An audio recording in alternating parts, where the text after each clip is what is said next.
أشهد أن لا إله إلا الله وأشهد أن محمدا رسول الله. Perjalanan kisah spiritualnya seorang wanita bernama Emina Blake, ia temukan hidayah ilahi. Ada beberapa kisah menarik untuk diperhatikan selama perjalanannya menuju Islam. Mualaf asal Inggris ini melalui berbagai peristiwa yang mengantarkannya pada Islam. Setiap mukmin menapaki jalan yang bermacam-macam untuk merasakan manisnya iman. Pengalaman itu pun dilalui seorang mualaf Inggris, Emina Blake. Wanita itu telah melalui lika-liku kehidupan sebelum akhirnya mengenal Islam. Seperti dilansir dari laman All American Muslim, perempuan tersebut berasal dari Sheffield, Britania Raya. Saat mengandung dirinya, ibu kandungnya baru berusia 17 tahun. Aku lahir pada tanggal 12 Oktober tahun 1973, bertepatan dengan 15 Ramadan.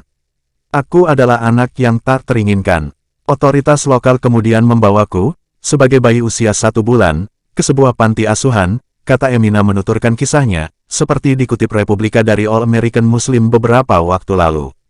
Beberapa bulan kemudian, panti tersebut dikunjungi sepasang suami dan istri dari Liverpool. Mereka adalah Norman dan Sylvia Blake. Keduanya telah lama mengidam-idamkan hadirnya buah hati mereka. Wanita itu telah melalui lika-liku kehidupan sebelum akhirnya mengenal Islam. Suami istri tersebut pada Maret tahun 1974 mengadopsi Emina yang masih bayi. Sejak saat itu, ia pun menjadi bagian dari keluarga Blake.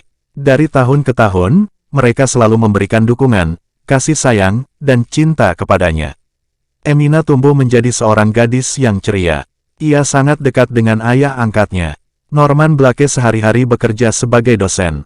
Sementara itu, Nyonya Blake merupakan seniman.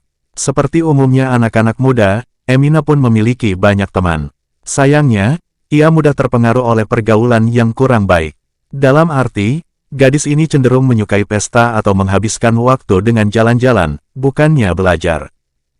Salah satu kenakalan yang kadangkala dilakukannya ketika itu adalah menenggak minuman keras. Di akhir pekan, ia mengajak beberapa temannya untuk masuk ke dalam tempat hiburan. Di sana, mereka melalui malam dengan berjoget dan bersenang-senang. Namun, siapa sangka hobi clubbing itulah yang mempertemukannya dengan Islam.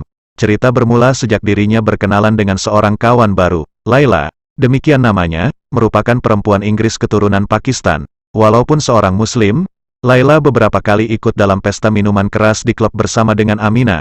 Pernah pada suatu Sabtu malam, gadis ini mabuk berat. Dengan tergopoh-gopoh, ia pun dirangkul Laila untuk pulang. Karena masih dini hari, perempuan berdarah Pakistan itu membawa kawannya ke flat tempat tinggalnya. Kebetulan, kedua orang tuanya sedang berada di luar kota. Langsung saja, Laila memapa temannya yang sedang tak sadarkan diri itu ke kamarnya. Keesokan paginya, Amina terbangun. Untuk beberapa saat, ia merasa terkejut karena berada di dalam kamar yang bukan miliknya. Mengetahui pertolongan Laila, ia pun merasa terharu dan mengucapkan terima kasih kepadanya. Sesudah membersihkan diri, Amina hendak bersantai sejenak di dalam kamar kawannya itu. Tanpa sengaja, gadis ini melihat sebuah buku yang bersampul biru. Pada bagian cover, terdapat ukiran-ukiran indah yang membuatnya penasaran. Itu Al-Quran, kitab suci orang Islam. Dan ukiran itu bukanlah hiasan, melainkan huruf Arab yang berarti, Al-Quran yang mulia, ujar Emina menirukan perkataan Laila kepadanya saat itu. Ia lalu membuka-buka mushaf tersebut. Ternyata, isinya tidak hanya teks berbahasa Arab, tetapi juga terjemahannya. Pada sebuah halaman, Emina mendapati beberapa ayat yang menyebut nama Maryam yakni ibunda Nabi Isa. Laila kemudian menjelaskan, Islam adalah agama yang memuliakan keduanya. Bahkan, ada satu surah di dalam Al-Quran yang dinamakan persis seperti nama Maryam. Emina saat itu merasa familiar dengan kandungan surah Maryam. Sebab, kedua orang tua angkatnya tergolong religius. Mereka rutin mengajaknya ke gereja. Di rumah pun, Norman dan Sylvia Blake seringkali menghabiskan waktu sore dengan membaca buku-buku keagamaan. Sejak momen itu, Emina mulai tertarik mempelajari agama. Ia pun rajin membaca kitab agama yang dipeluk orang tua angkatnya. Dibandingkannya hasil pembacaan itu dengan Al-Quran. Menurut Laila, semua orang Islam meyakini bahwa Al-Quran adalah firman Allah, bukan buatan manusia. Pernyataan itu membuatnya tertarik. Saat mengunjungi flatnya, kawannya itu kemudian mengakui bahwa pengetahuan dirinya tentang agama belum begitu memadai. Ia pun disarankan untuk berdiskusi dengan tetangganya, yang merupakan seorang mualaf. Beberapa hari berikutnya, Aminah memberanikan diri untuk berkenalan dengan tetangga Muslim tersebut. Ia bernama Daud. Setelah mengutarakan maksudnya, ia pun mulai mengajukan berbagai pertanyaan tentang Al-Quran. Siapa yang menulis Al-Quran? Bagaimana membuktikan bahwa ini adalah firman Tuhan? Bagaimana dengan fakta-fakta saintifik? Itulah berbagai hal yang ingin kudapatkan jawabannya, ucap Aminah. Dengan runtut dan jelas, Daud memaparkan jawaban atas pertanyaan-pertanyaan itu. Menyimaknya, Aminah merasa cukup puas. Ajaran Islam menurutnya terdengar masuk akal. Sejak saat itu, ia pun seringkali berdiskusi dengan Daud mengenai aspek-aspek keislaman, hingga pada suatu hari, saat keduanya sedang mengobrol tiba-tiba terdengar suara. Sumbernya berasal dari komputer milik mualaf tersebut. Ia sama sekali tidak memahami apa arti dan maksud suara itu. Bagaimanapun, kemerduan kumandang tersebut membuat batin dan pikirannya lebih tenang. Daud lalu menjelaskan, suara yang sedang didengarkannya itu adalah azan. Ini merupakan tanda masuk waktu salat, yakni ibadah yang dilakukan setiap muslim, minimal 5 kali dalam sehari. Ketika mendengarnya, azan, seluruh diriku seperti tenggelam dalam perasaan yang hangat dan lembut. Aku kira, pada saat itulah untuk pertama kalinya merasakan manisnya iman, kenang Aminah. Sebelum pulang, ia diberikan sebuah kepingan CD oleh Daud.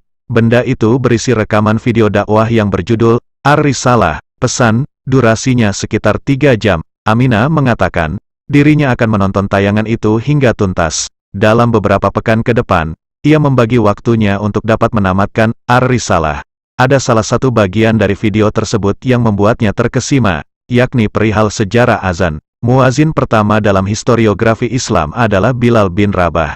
Sahabat Nabi ini mengalami pelbagai ujian dalam hidupnya, tetapi selalu tegar dan teguh di jalan tauhid. Aminah pun meluaskan minatnya pada sirah nabawiyah dalam bahasa Inggris. Gadis ini juga membaca beberapa buku yang mengisahkan perjuangan Rasul Shallallahu Alaihi Wasallam. Lama-kelamaan, ia pun mengagumi sosok pembawa risalah Islam itu. Tak terasa, sudah berbulan-bulan Aminah rutin mempelajari agama tauhid. Ia melakukannya dengan membaca berbagai buku atau menonton video yang direkomendasikan kawannya. Atas saran Daud, ia pun mulai mengikuti kajian-kajian keislaman secara langsung.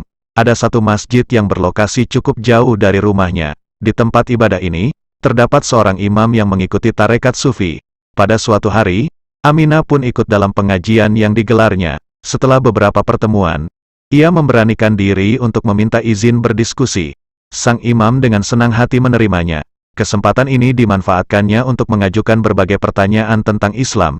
Imam tersebut dapat menjawab pertanyaan-pertanyaan dari Aminah, termasuk diantaranya mengenai pandangan Al-Quran terhadap sains.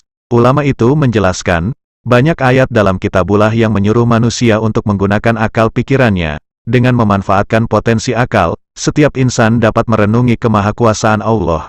Imam itu mencontohkan beberapa ayat dalam surah Al-Mu'minun yang melukiskan penciptaan manusia.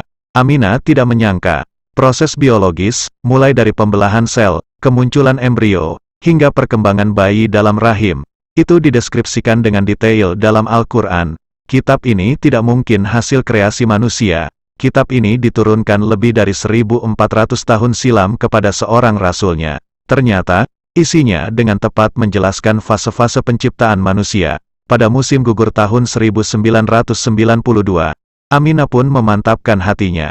Ia mengucapkan 2 kalimat syahadat di masjid dengan bimbingan imam setempat. Alhamdulillah, itulah langkah pertamaku masuk Islam. Kenangnya, sejak memeluk Islam, ia pun memilih nama baru, yakni Aminah. Itu terinspirasi dari nama ibunda Rasulullah Shallallahu Alaihi Wasallam. Dalam beberapa hari, Norman dan Sylvia Black belum mengetahui bahwa anak itu telah berpindah agama. Belakangan, kabar tersebut akhirnya menyeruak. Ayah tirinya mengaku kecewa, tetapi tidak sampai menghalang-halangi. Sementara itu, ibu tirinya sempat merasa khawatir. Seiring waktu, orang tua Aminah melihat kepribadian gadis itu kian membaik. Ia tidak lagi dipandang sebagai remaja yang gemar diam-diam pergi ke klub untuk khamar. Malahan, gadis itu lebih suka menghabiskan waktu dengan memperdalam ilmunya tentang Islam. Perlahan-lahan, sikap keduanya mulai melunak. Mereka tidak lagi mempersoalkan keyakinan yang dipeluk Aminah. Hal itu tentu membuat langkah mualaf tersebut lebih ringan. Sedikit persoalan terjadi pada dirinya. Beberapa bulan berlalu sejak keislamannya, Aminah belum juga lancar melaksanakan salat. Seringkali, Ia lupa redaksi doa yang mesti dibaca dalam salat. Harapannya, beberapa teman dapat mengajarinya, tetapi mereka tak kunjung punya waktu. Aminah tidak berputus asa. Ia terus belajar hingga benar-benar lancar dalam beribadah. Seorang kawannya di masjid, Tracy, juga selalu memberikan motivasi kepadanya. Hingga terjadilah peristiwa yang kian menyadarkan dirinya. Ayah Tracy terkena serangan jantung dan meninggal beberapa saat kemudian. Aminah pun turut berduka. Ia mengenang. Almarhum terkenal sebagai seorang yang saleh. Tidak sekalipun bapak Tracy itu meninggalkan salatnya. Saat bertakziah ke rumah duka, Aminah sekilas melihat wajah jenazah. Saya melihat jenazah almarhum tersenyum. Seperti ada cahaya pada wajahnya. Orang-orang mengenalnya sebagai pribadi yang saleh. Maka saya kaitkan senyumnya itu dengan hasil dari keberkahan salatnya, katanya. Demikianlah kisah menarik ini yang dapat kami sampaikan dan telah kami rangkum dari beberapa sumber. Semoga bermanfaat hendaknya. Atas kunjungan saudara-saudari kami ucapkan terima kasih. Wassalamualaikum warahmatullahi wabarakatuh.